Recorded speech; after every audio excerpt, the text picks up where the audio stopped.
우리 설교 제목을 우리 따라해 봅니다. 다음 세대는 가장 중요한 선교지입니다. 우리 다시 한번 다음 세대는 가장 중요한 선교지입니다.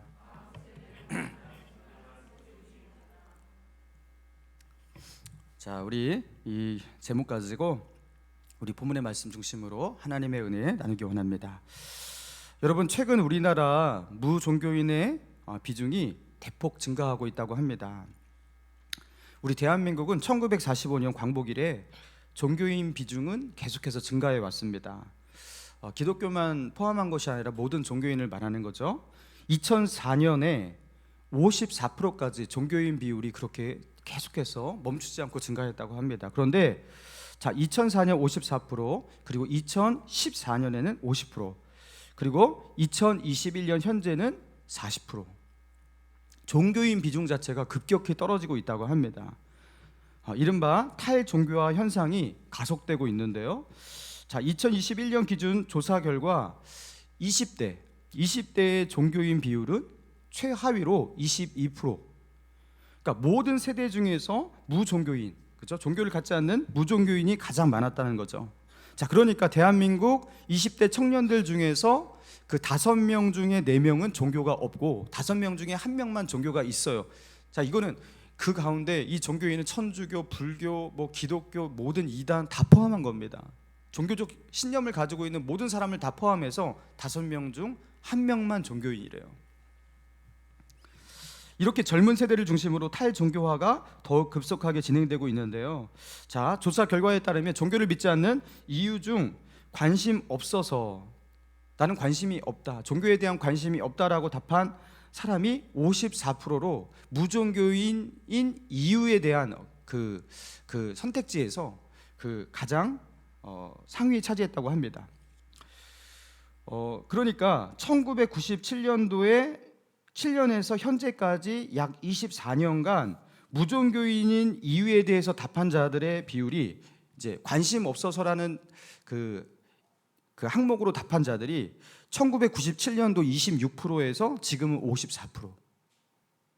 그러니까 약 20 몇 년간 동안 내가 무종교인인 그 이유를 택하는데요, 관심이 없다, 종교에 대한 관심이 없다 택한 사람이 2배가 넘게 이렇게 54% 증가했다고 합니다.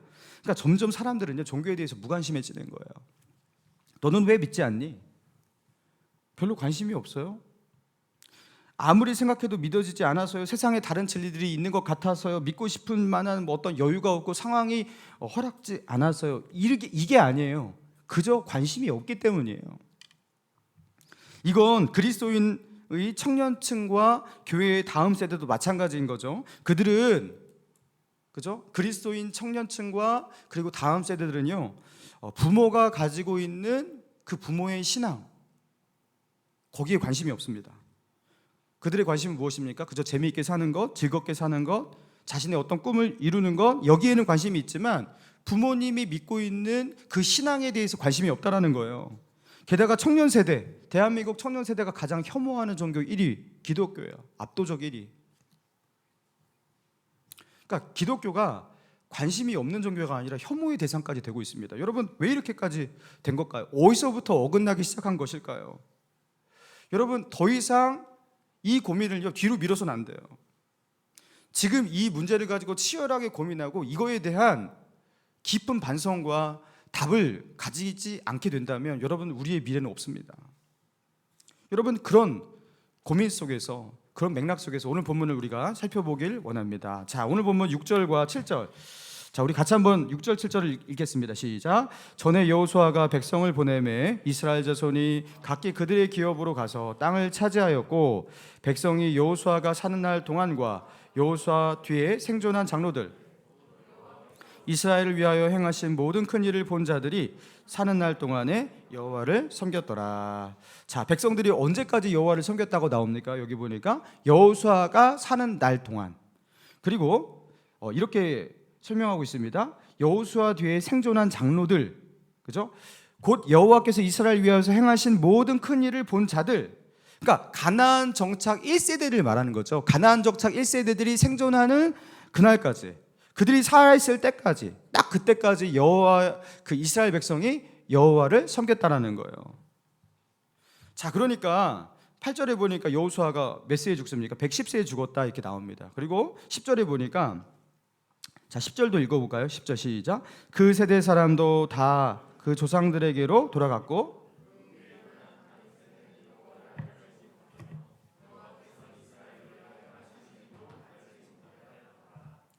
자 여호수아가 요단강을 건너서 가나안 땅에서 이스라엘 백성을 통치하던 시간, 여러분 그 시간을 약 30년 정도로 잡습니다. 요단강을 건너 여호수아가 통치하던 주기까지의 시간.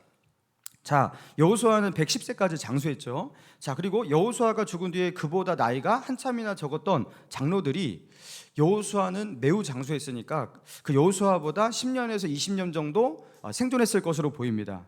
자 그러니까 요단강을 건너 가나안 땅에 들어와서 약 40에서 50년 정도는 여호와를 섬겼던 거예요.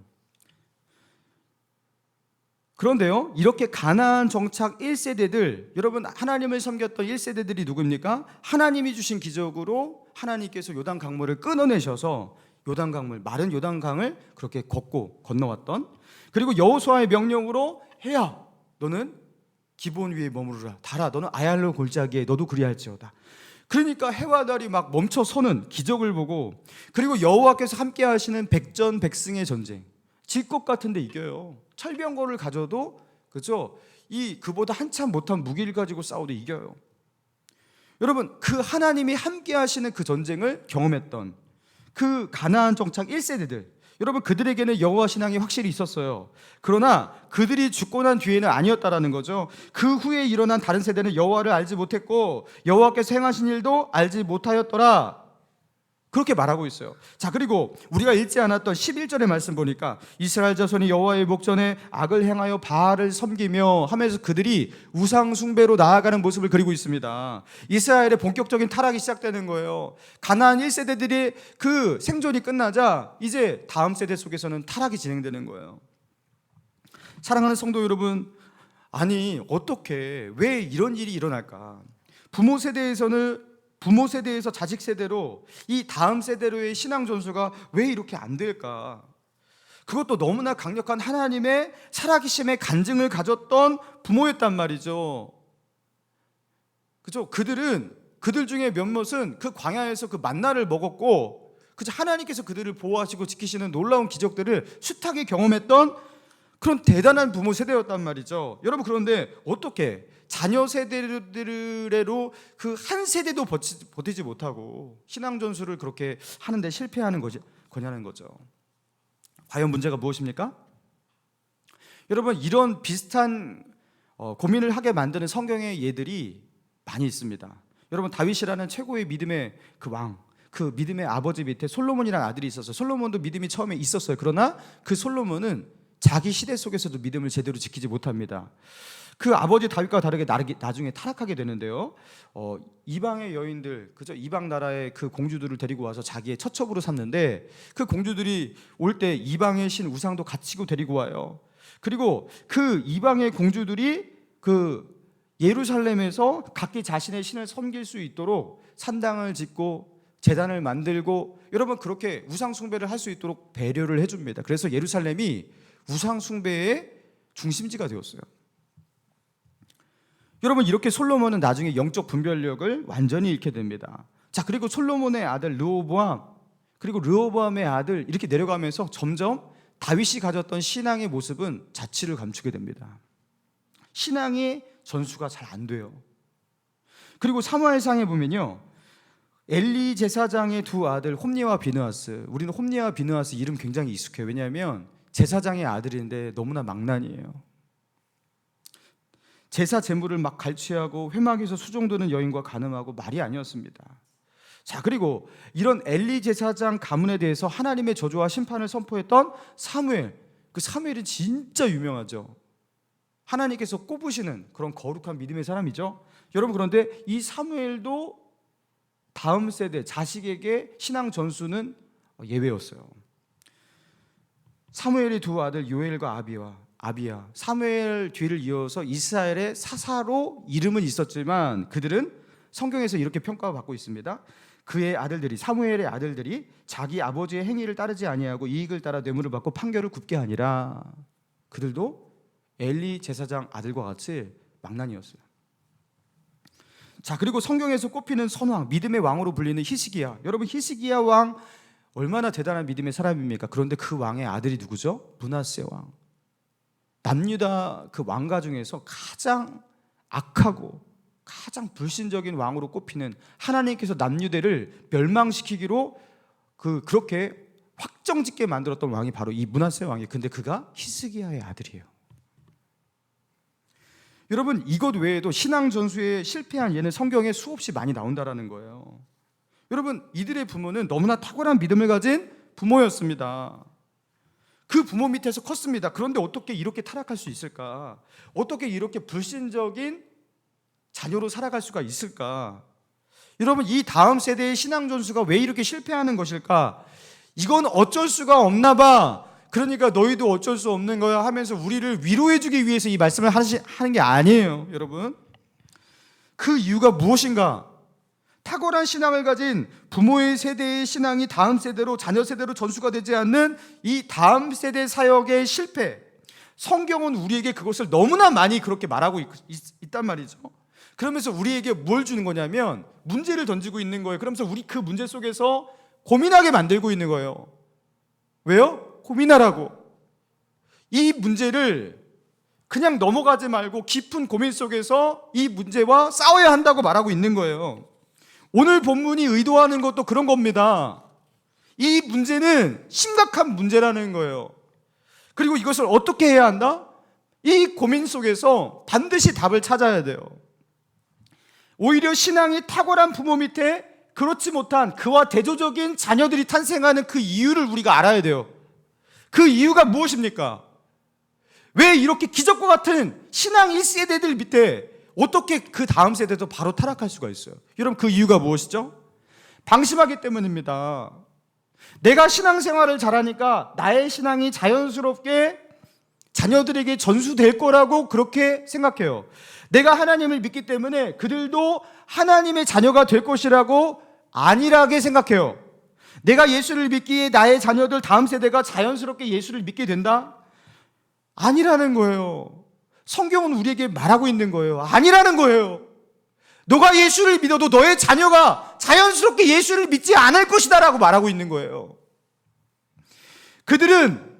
나의 자녀들은, 다음 세대는 내가 하나님을 믿기까지 걸어왔던 그 치열한 영적인 싸움들을 똑같이 싸우면서 하나님과 세상 사이에 똑같은 고민하면서 과학적 진화론과 성경적 창조론의 논리 가운데 고민하면서 그들은 선택해야 해요. 세상에 무수한 많은 사람들이 예수를 믿지 않는데, 그리고 많은 신이 있고 많은 철학과 사상이 있다고 하는데 나는 왜 예수를 믿어야 하는가? 이 질문에 대해서 스스로 답을 찾아가야 돼요. 그래서 그들은 그 가운데서 예수를 믿을 수도 있고 예수를 믿지 않을 수도 있습니다. 이건 쉬운 일이 아니에요. 자녀들에게 복음이 들려질 때, 어렸을 때는요 잘 듣는 것 같습니다.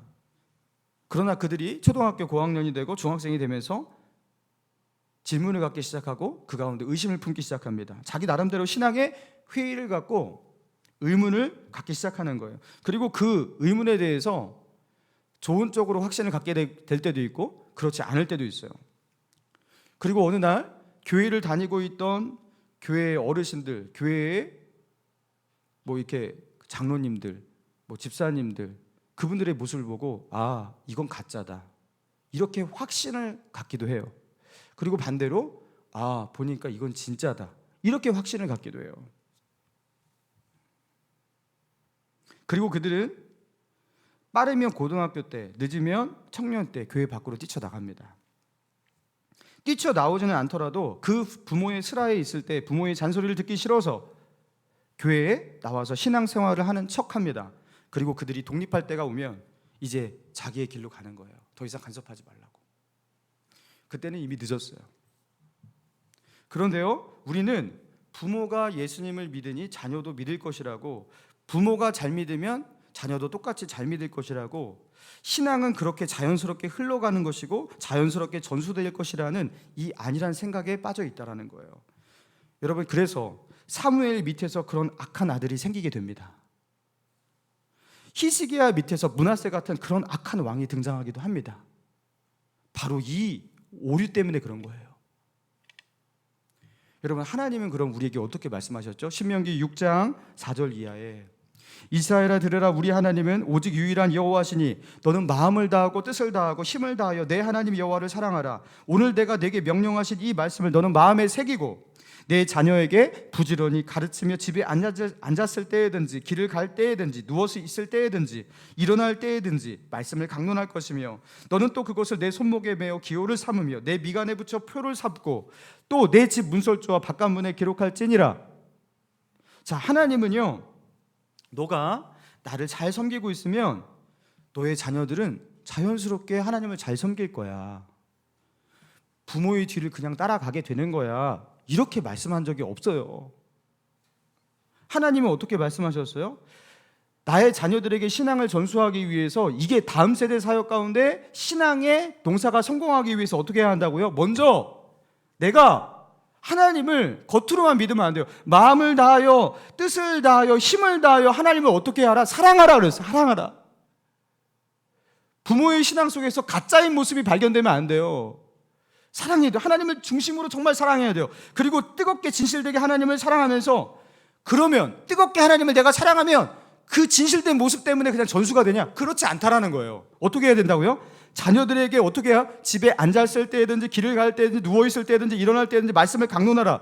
여러분, 이 말씀이 이 말씀의 의도가 무엇입니까? 여러분, 말씀의 이 표피만을 보지 마시고 중심 내용을 읽어내야 돼요. 그게 독해잖아요. 그게 여러분 무엇이에요? 몸부림치면서 자녀들에게 신앙이 들어갈 수 있도록 몸부림치면서 너가 노력해야 된다는 소리예요. 이거는 여러분, 이 말씀을 그대로 집에 앉았을 때인지 길을 갈 때인지 누워있을 때인지 일어날 때인지, 야 말씀 들어, 너 지금 길을 가고 있지, 말씀 들어 지금, 막 이렇게 이 의도를 파악하지 못하시고 그럼 아이들 막 떠나갑니다. 그렇게 하시면 막 컴퓨터 꺼 지금 말씀 읽어 막 이러시면 안 돼요. 이거는 정말로 이 일은, 그죠? 어떻게 된다는 거예요? 정말로 몸부림치면서 해야만 할 수 있는 일이라는 거예요. 다음 세대가 예수 그리스도를 자신의 주님으로 영접하고, 그리고 주님을 자신의 삶 가운데 인격적으로 체험하고, 그리고 이제 하나님을 자신의 삶의 역사 속에서 지워질 수 없는, 잊혀질 수 없는 그런 나의 하나님, 아브라함과 이삭과 야곱의 하나님이라고, 과거 역사의 하나님이라고, 그렇게 글자 속에, 과거 역사 속의 하나님이 아닌 나와 함께 하시는 나의 하나님, 나의 구원자, 나의 예수님, 그렇게 예수님을 하나님을 부를 수 있게 되기까지 여러분 몸부림치면서 노력해야 해요. 이거는 절대로 저절로 자연스럽게 되는 게 아니라는 거예요. 여러분, 그래서 어떤 마음으로 우리가 가정에 들어가야 되냐? 긴장해야 됩니다. 가정은 미개척 선교지예요. 그러면 선교지에 들어가는 사람은 그리스도인 누구예요? 선교사잖아요. 그러니까 그들에게 복음을 전해야 하는 선교사로서, 미개척 전도지, 그 미전도 종족을 선교하는 선교사로서 자녀들에게 우리는 파송받아서 그들에게 들어가고 있는 거예요. 우리는 선교사입니다. 이거는 만만한 영적 전쟁이 아니에요. 예전에 우리 교회에 협력하고 있는 신여호사 선교사님 만나서 밥을 먹으면서 교전한 적이 있었어요. 근데 그분과 대화하면서 저는 큰 감동을 받았는데, 그분이 이제 총신 신대원 우리 교단의 그 신학교 거기에 합격했어요. 그 당시 합격하는 거 어려웠을 때 합격했어요. 그래서 이제 신학교 교육을 받기 위해서 버스 타고 딱 가는데 하나님의 음성을 들어요. 뭐냐면, 네가 목사가 되는 것이 중요하니 아니면 한 영혼 구원하는 것이 중요하니. 이분이 거기서 그 모든 것을 내려놓고 어떻게 하냐면 평신도 선교사로. 왜냐하면 이 목사라는 타이틀이 이슬람 선교에 방해가 될까 봐. 그래서 평신도 선교사로 떠난 거예요. 터키의 쿠르족을 향해서. 그리고 그 이슬람에 젖어 있는 그들의 마음을 얻기 위해서 이 평신도 선교사로 가서 뭘 하냐? 그냥 거기서 일단 살아야 됩니다. 그 이웃들이, 야, 너 왜 그 아시아에서 너 여기 왜 살아? 가면 그들이 막 의심의 눈빛과 막 별의별 상상을 할 거 아니에요. 그들이 안심할 때까지 거기서 그냥 사는 거예요. 이웃이 되는 거예요. 그래서 그 현지인과 자연스럽게 친해지게 되면서 그들과 관계를 맺습니다. 그리고 그들과 좋은 친구가 되려고 하는 거예요. 여러분, 그런데 외국인 친구를 정말로 자신의 이웃으로 친구로 받아들이는 게 얼마나 어렵겠습니까? 시간이 걸립니다. 기다려야 됩니다. 기도하면서, 인내하면서 참고 기다립니다. 그리고 조금 더 친해지고 신뢰가 커지면 용감하게 어느 날 그들을 초청합니다. 자기 집으로 밥 먹자고. 너는 나의 친구가 아니냐고. 그리고 밥을 먹고, 그죠? 한 번 더 초청하고 그들과 정말로 친밀하고 신뢰감과 유대가 생겼을 때 용기를 내어서 어떻게 합니까? 그때 있어야 비로소 예수 그리스도의 복음을 전하는 거예요. 그런데 그 조심스럽게 꺼내든 그 복음에 대해서 그 순간 많은 이들이 10명 중에서 9명이 거부감을 표출해요. 나는 이슬람 사람이야, 나는 알라밖에 없다라는 거예요. 그리고 또 그 소수가 복음에 대해서 관심을 표명해요. 그럼 그 사람을 놓고서 기도하면서 다음 약속을 잡습니다. 그리고 그 사람에게 성경을 가르치기 시작하는 거예요. 그 성경을 가르치다가 또 이슬람 문화 가운데 젖어 있는 그들은 나 이거 못 받아들이겠어, 또 뛰쳐나갑니다.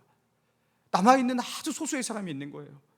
그리고 그들을 데리고 성경을 교육하고 결국 그들로 하여금 예수 그리스도를 영접시키는데, 이렇게 예수님을 영접하는 데까지 성공해서 세례를 준 사람이 10년 사역해서 2명. 제가 정말 너무 울었어요. 정말로 이 나라에서 무슨 하나님 대형 교회가 됐으면, 막 교회가 막 부흥했으면 좋겠습니다. 이런 게 아니라, 그잖아요, 목회자의 그 타락이 뭐예요? 이러면서 그냥 자기 안에 그 자아 성취를 교회를 통해서 하려고 하는 거 아니겠습니까? 근데 이분은 그런 열매를 가지고서 자기를 위로할 수 있는 방법이 아무것도 없어요. 그냥 하나님만 바라보고 그 영혼 구원하기 위해서 그 일을 하는 거예요. 여러분, 이게 얼마나 힘들겠어요? 여러분, 이게 선교지예요. 이렇게 선교지에서 이슬람 땅에서 한 영혼 구원하는 것이 너무나 어렵습니다. 자, 그런데 우리는 그 선교지는 어려울지라도 우리 집에 살고 있는 내 집에서 내가 낳은 아이들, 이 아이들은 그리스도인이 되는 것이 너무나 쉬울 것이라고 생각하는 이 경향이 있다라는 거예요. 그들은 당연히 나를 따라서 그리스도인이 되겠지. 그리고 바로 이 부분에서 심각한 오류가 발생하기 시작하는 거예요. 여기가 바로 오류가 시작되는 지점입니다. 다음 세대는 시간이 지나면 그리스도인이 되지 않습니다. 그들은 선교지예요. 그들은 그렇게 자연스럽게 부모의 신앙을 받아들이지 않아요. 이미 역사가 증명한 거 아닙니까? 이스라엘의 역사가 증명한 거 아닙니까? 그들은 쉽게 복음을 받아들이지 않아요. 여러분, 이 오류 속에서 빠져나오시기 바랍니다. 여러분, 콜롬비아 출신으로 성남과 그 서울 구단에서 활약했던 외국인 축구 선수 마우리시오 몰리나라는 축구 선수가 있었어요. 여러분, 이 축구 선수가 한국의 이제 축구 용병으로 이제 그렇게 계약을 맺고 첫 축구 훈련에 참여하는 날이었다고 합니다. 아침 일찍 일어나서 숙소에서 나와서 구단을 향해서 걸어가고 있는데, 웬 여자 초등학생, 한국인 여자 초등학생이 혼자서 길을 걷고 이제 학교로 등교하고 있는 모습을 보게 된 거예요. 기절 초풍을 했다고 합니다. 이 콜롬비아 외국인 선수가 기절 초풍을 했다고 합니다. 그러면서 그 여학생이 다가가서 몸짓 발짓하면서 너기 여기서 지금 이렇게 위험한 일을 하면 안 돼, 지금 매우 위험한 상황이야, 막 그 아이에게 막 표현하는 거예요. 근데 말이 통하지 않잖아요. 뭔 말인지 알아들을 수가 없잖아요, 이 아이가. 그러니까 그 여자아이를 어떻게 하냐, 이제 가드하는 거, 보호해 주는 거예요. 그래서 딱 뒤에서 그 아이를 호위하면서 이렇게 따라가는 거예요. 그리고서 이제 초등학교 정문을 딱 마주하면서 초등학생들이 막 몰려오는데 다 혼자 오는 거예요. 깜짝 놀랐다고 합니다. 아니, 도대체 이 나라는 어떤 나라인가? 이제 구단에 이제 훈련에 이제 지각해서 첫날부터 지각했어요. 지각해서 자초지종을 설명했더니만 사람들이 믿지를 않아요. 도대체 무슨 소리냐고, 왜 초등학생을 괜히 따라가냐고. 여러분, 그 콜롬비아 그 마우리시노 몰리나라는 축구 선수가 이렇게 말했다고 합니다. 콜롬비아에서는 아이를 학교에 홀로 등교시키는 것은 사실상 그 아이를 버리는 거나 마찬가지입니다. 그렇게 위험하대요. 혼자서 여자아이가 길거리를 걷고 있다? 그 아이를 포기한 거래요. 그거는 그만큼 이 콜롬비아 남미의 치안이 좋지 않다라는 거예요. 그래서 이 아이를 어떻게 홀로 등교시킬 수 있지? 이해할 수가 없었다라는 거예요. 여러분, 이게 뭘 말하는 거냐면, 반대로 대한민국이 치안이 얼마나 좋은지, 여러분, 대한민국의 치안 안전도가 세계 넘버1이라고 합니다. 여러분, 핸드폰을 이렇게 들고서 통화하면서 걸어 다닐 수 있는 몇 안 되는 나라래요. 이거 핸드폰 훔쳐가십시오 그러는 거래요. 그 여성분들이 핸드백을 이렇게 손에 들고서, 또는 핸드백을 이렇게 놓고서 막 이렇게 다닐 수 있는 나라.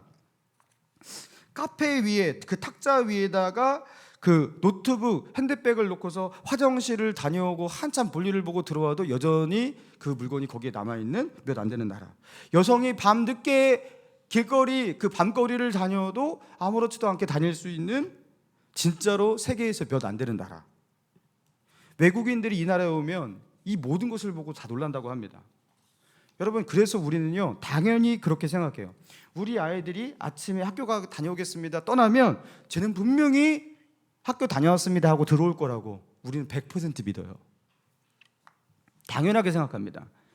이 사회는 안전한 사회이기 때문에 우리는요, 그렇게 기대하고 있는 거예요. 이 나라는 안전한 나라이기 때문에 우리 자녀도 안전할 거라고, 안전하게 키울 수 있다고 당연하게 기대하는 거예요. 그리고 우리는 영적으로도 그렇게 생각합니다. 영적으로도 나는 교회에 다니고 있고 우리 아이를 교회에 맡겨 놓았고, 그리고 우리 아이가 주일학교에서 예배를 드리고 있고 거기서 전도사님 설교를 매주마다 한 번씩 듣고 있고, 그리고 우리 아이가 분만고부 선생님한테 그렇게 소정의 관리를 받고 있고, 그리고 내가 이 아이가 교회에 나가는지 안 나가는지를 매일마다 관심을 가지고 보고 있고, 그리고 우리 아이는 1년에 한 번 내지 2번 수련회에 꼭 보내서 그죠? 그렇게 아이로 하여금 그죠? 은혜를 받게 하고 있고, 그러니 그런 영적 사회 속에 내가 포함되어 있으니 우리 아이를 영적으로 지킬 수 있을 것이라고, 우리 아이는 그리스도인이 될 것이라고 우리는 그렇게 당연히 기대합니다. 여러분, 그런데 성경은 아니라고 말하고 있어요. 가나안 1세대 때 그 아들, 여호와를 경외하는 그 민족, 그렇죠? 하나님만을 섬기는 그 유일신 하나님만을 섬기는 그 사회 속에서 자라난 다음 세대가 하나님을 경외하지 않아요. 그렇게 안일하게 생각해서는 안 된다라는 거예요.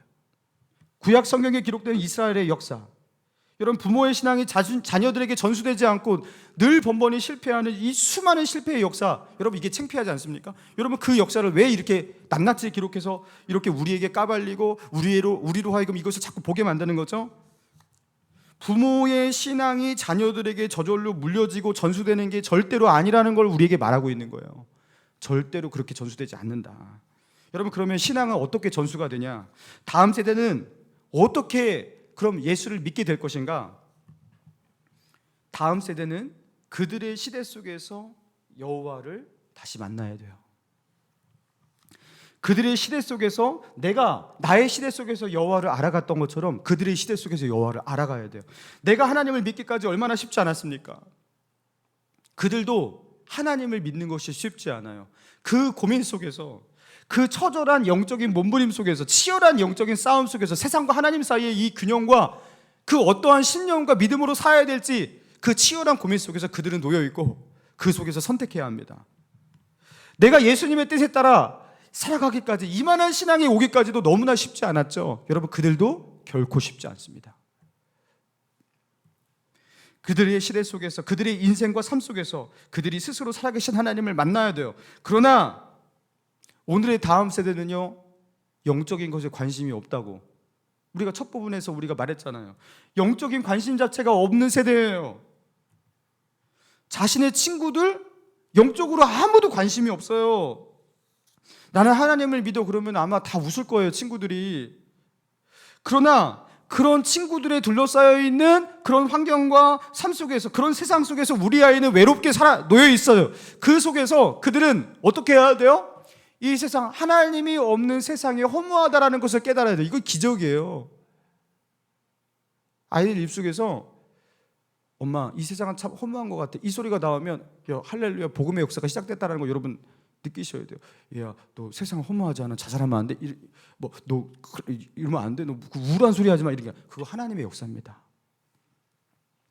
자, 그리고 하나님이 없는 세상 속의 공허함을 깨닫고 영적 관심이 그들 가운데 일어나야 돼요. 여러분, 자기 반에서 교회 다니는 친구, 요새 반 아이들이 한 30명 정도 된다고 해요. 그 30명 중에서 교회 다니는 아이들 4명에서 5명 될 거예요. 그리고 많은 반은 한 6명에서 7명까지 될 수도 있겠습니다. 자, 그런데 그 반 가운데서 예수님을 진심으로 믿고 예수님을 인격적으로 영접한, 여러분, 그 아이가 한 명도 없는 경우가 많습니다. 그러니까 예수님을 진심으로 믿고 있고 교회에 다니는데 자기 발로 교회에 다니는 아이가 한 명도 없는 경우가 대다수인 거예요. 30명 아이들 중에서. 근데 그 반에서 하나님을 진실로 믿는 한 명의 아이가 내 아이가 되어야 한다는 거예요. 여러분 이거 확률적으로 몇 %예요? 예, 3.3%. 맞나요? 이거 굉장히 적어요. 이 3%밖에 안 되는 확률이에요. 그러니까 그 불가능한 일이 하나님의 기적으로 일어나야 돼요. 여러분 그 일이 쉽다고 생각하십니까? 이게 그냥 시간이 흐르면 자연스럽게 된다고 생각하십니까? 여러분 이제 이 문제를요 다르게 보셔야 됩니다. 오늘 본문은 다음 세대로의 신앙 전수가 얼마나 쉽지 않으냐, 이 문제의 깊은 고민에 빠지라고 우리에게 주시는 말씀이에요. 사랑하는 성도 여러분, 우리 부모님들, 또 다음 세대가 아닐지라도 어떤 영혼에게 복음을 전하기 위해서 그 어떤 그런 상황 가운데 놓여 있는 분들, 여러분 우리 생각해 봅시다. 여러분 아이들과 말씀을 가지고 대화하는 시간이 있으십니까? 아이들에게 영적 질문을 받기도 하고 또 그들에게 말씀으로 대답해 준 적이 있으십니까? 아이들에게 자신이 받은 그 은혜를 진솔하게 나누면서 주님의 사랑을, 내게 임한 주님의 사랑을 진솔하게 그들이 알아듣는 언어로 간증해 본 적이 있으십니까? 내가 왜 예수를 믿는지 자녀 앞에서 내가 왜 예수님을 그렇게 믿는지 그것을요 눈물로 간증해 본 적이 한 번이라도 있으십니까? 믿음으로 세상을 이길 수 있다는 것, 여러분 그것을, 믿음이 세상을 이긴다는 것을 보여주고 계십니까? 아니면 믿음도 세상 앞에서는 별 수 없다는 걸 보여주고 계십니까? 주일 성수, 힘들 때는 어길 수도 있다는 것, 적당히 할 수도 있다는 걸 보여주고 계십니까? 아니면 우리의 모든 것을 걸고 이 예배 생활, 이 주일 성수 해내야 한다는 것을 아이들에게 보여주고 있습니까? 물질에 얽매여서 끌려다니는 모습, 여러분 그걸 보여주고 계십니까? 아니면 믿음으로 물질을 다스리는 것을 보여주고 계십니까? 여러분 믿음으로 물질을 다스린다는 것은요, 하나님께서 여러분에게 물질적 풍요를 주셔서 넉넉하니까 그건 다스리는 게 아니에요. 오히려 좀 부족하고 가난해도 그 가운데서 하나님을 섬기는 모습을 보여주는 것이 그게 다스리는 거죠. 여러분 지금 제가 던진 이 질문이 마음을 굉장히 무겁게 하는 쉽지 않은 질문들이잖아요. 그래서 다음 세대는 선교지입니다. 그리고 우리는 다음 세대를 향해서 파송된 선교사입니다. 이 만만치 않은 사역 앞에, 여러분 이 도전 앞에 우리는 놓여 있어요. 그리고 죄송하지만 이 다음 세대 사역에 많은 교회들이 실패했어요. 많은 크리스찬 가정들이 실패했어요. 그리고 여전히 싸우고 있지만 이 문제가 너무나 우리를 짓누르고 만만치 않아요. 여러분 그분들을 정죄하기 위해서 이 설교를 하는 게 아닙니다. 이제 우리가 이전과 다른 마음의 자세와 각오를 가지고 이 만만치 않은 사역을 방심한 마음으로 안일하게 대해서는 안 된다는 거예요. 하나님께서 선교지를 우리에게 허락하셨습니다. 가장 중요한 선교지, 다음 세대 선교를 위해서. 내 자녀가 예수 그리스도를 믿느냐, 하나님을 나의 하나님으로 고백하느냐 마느냐, 여러분 이게 얼마나 쉽지 않은 문제인데 하나님 이 문제를 선교사의 정신으로 그렇게 대하고, 선교사같이 기도하고, 선교사같이 영적 전쟁을 하고, 선교사같이 하나님의 말씀을 전할 수 있는 그런 부모가 되시고, 그런 주일학교 교사가 되시고, 그리고 우리 아이들은요 같이 키우는 거예요. 우리 교회의 어르신들이 같이 키우는 겁니다. 우리 다음 세대들은요 사실 말도 듣지만 더 잘 들리는 게 무엇이냐면 나를 사랑하는 거예요. 이상하게 주일날 오면 따뜻해요. 교회 어르신들이 나를 보는 그 눈빛이 세상과 달라요. 학교에서 선생님이 나를 대하는 것이 것과 다르게, 학원에서 선생님이 나를 대하는 것과 다르게. 요새는 가장 신뢰하는 사람이 학원 선생님이라고 해서, 학원 선생님은 너무 잘해주잖아요. 절대로 이 학원에서 빠져나가지 못하게 하려고 학원 선생님을 제일 좋아하잖아요. 신뢰하고. 여러분 그런데 그 학원 선생님을 뛰어넘는, 그렇죠? 여러분 그런 사랑, 여러분 이건 선교지입니다. 그런 선교지를 대하는 그런 마음으로 그렇게 우리 다음 세대 사역을 우리가 감당할 수 있는 우리 목감신일 교회와 저와 여러분 되기를 주님의 이름으로 축원합니다. 이 시간 주신 말씀 우리가 붙들고 우리가 기도했으면 좋겠습니다. 참으로 이 말씀 앞에 두렵고 떨려요. 과연 이 강대성 목사도 우리 아이들을 믿음으로 잘 키울 수 있을까? 그리고 우리 목감신일 교회에 이렇게 많은 다음 세대가 있는데 정말로 이 다음 세대들을 이 선교 사역에 우리는 성공할 수 있을까? 우리 이 시간 우리의 힘으로 이걸 감당할 수가 없어요. 내가 예수를 믿은 것도 기적인데 정말 그 기적 같은 일이 우리 아이들에게 일어나지 않으면 그들은 예수를 나의 하나님으로 부르지 않을 것인데, 하나님 은혜를 주시옵소서. 하나님 우리 아이들에게 성령을 부어 주시옵소서. 하나님, 아버지는 내가 하나님을 똑바로 경외하지 못하고 사랑하지 못한 것 주님 회개합니다. 너는 마음을 다하고 뜻을 다하고 힘을 다하여 내 하나님을 사랑하라고 했는데 적당히 하나님을 그렇게 사랑하면서 우리 아이들에게 신앙을 그렇게 전수하려고 하고 몸부림치면서 그 영적 싸움을 싸우면서 자녀를 그렇게 인도해야 한다고 했는데 그게 적당히 그냥 대충 하잖아요. 우리 하나님 회개합니다. 주님 도와주시옵소서. 주님 도와주시옵소서. 우리의 자녀들을 믿음으로 키울 수 있도록 주여 우리를 도와주시옵소서. 하나님, 그리고 이제 선교사의 마음을 가지고서 하나님 우리 한 영혼 한 영혼을 대하게 하시고 아마 다음 세대와 우리 자녀들을 대할 수 있도록 주님 도와주시옵소서. 기름 부어주시옵소서. 우리 아이들이 인격적으로 예수님을 만나게 하여 주시옵소서. 아직도 하나님 우리 아이들 우리 청년이 되고 다 컸는데도 교회 안 나오고 예수를 믿지 않는 그런 가정이 있습니까? 이 시간 하나님 앞에 간구합시다. 성 어거스틴의 어머니가 그렇게 하나님 앞에 기도할 때 결국에 그 성 어거스틴이요, 그 망나니가 예수님을 믿게 되었어요. 어머니가 기도하며 하나님께서 역사하십니다. 하나님 은혜를 주시옵소서. 이 시간 주여 한번 부르짖고 기도합니다. 주여, 주여, 아버지요, 하나님, 아버지요, 하나님 이 다음 세대를 두고 아버지 하나님, 너희는 너희와 너희 자녀를 울라, 너희 자녀를 위하여 울라.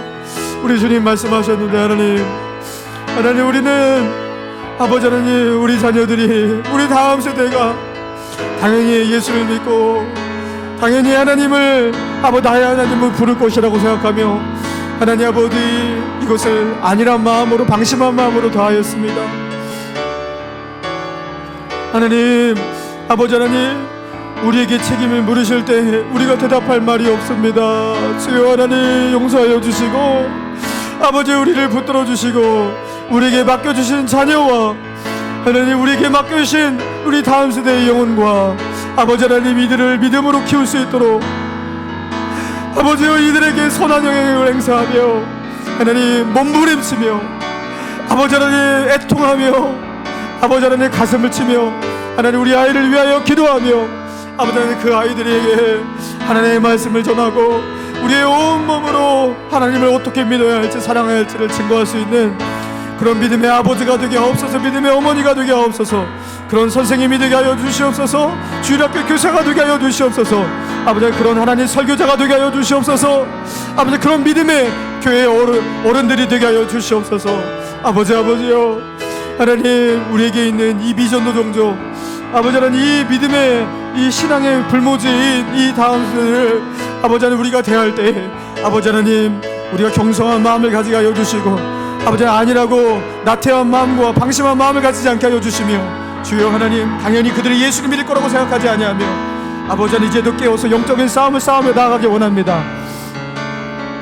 아버지 하나님 우리의 허리를 아버지 진리의 허리에 띠를 띠고 아버지 하나님 기도의 무릎을 꿇으며 아버지 전능하신 하나님을 향하여서 무릎을 꿇으며 아버지 하나님 저 이제도 하나님의 말씀 가지고서 아버지 그들에게 진실된 모습을 보이며 아버지 하나님 사랑하는 모습을 보이며 아버지 주 예수의 십자가 진리를 가르치며 아버지 그렇게 나아가기 원합니다. 주여 붙들어 주시옵소서. 함께하여 주시옵소서. 각 가정마다 이 다음 세대에 아버지 하나님 이 신앙의 전수에 놀라운 하나님 아버지의 영적 부흥과 역사가 일어나게 하여 주시옵소서. 자녀들에게 아버지 하나님, 부모님과 부모님 그 신앙의 이상의 아버지 하나님 놀라운 역사가 일어날 수 있도록 도와주시고, 아버지 예수를 나의 하나님으로, 나의 예수 그리스도로, 나의 구원자로 그렇게 부르며 간증하며 아버지 하나님 그렇게 하나님을 믿고 예수님의 십자가를 붙들고 살아가는 감사대가 나 일어설 수 있도록 도와주시옵소서. 역사하여 주시옵소서. 각 가정 가운데 이런 영적 부흥이 있게 하여 주시옵소서. 어머니에게 하나님 아버지의 말씀의 권세가 있게 하옵소서. 아버지 기도의 능력이 있게 하여 주시옵소서. 아버지 하나님의 말씀으로 아이들을 다스리며 가르칠 수 있는 믿음의 아버지가 될 수 있도록 도와주시고, 아버지 하나님, 아버지 그런 아버지 하나님 동역자들이 될 수 있도록 인도하여 주시기 원합니다. 부어주시옵소서. 영적 부흥이 있게 원합니다. 유치부 예배 가운데 역사가 없어서, 아버지 초등부 예배 가운데 영적인 역사가 있게 하옵소서. 아버지 복음의 폭발이 있게 하옵소서. 우리 중고등부 가운데 아버지 예수의 십자가의 사랑이 강력하게 흐르게 하시고, 그리고 예수 그리스도의 진리 앞에 아버지 세상의 모든 아버지 하나님 그리스도의 진리를 대항하는 모든 과학과 아버지 하나님 세상의 허무한 진리와 거짓들이 무너지게 하시고, 아버지 하나님 아버지 복음으로 세워질 수 있도록 인도하여 주옵소서.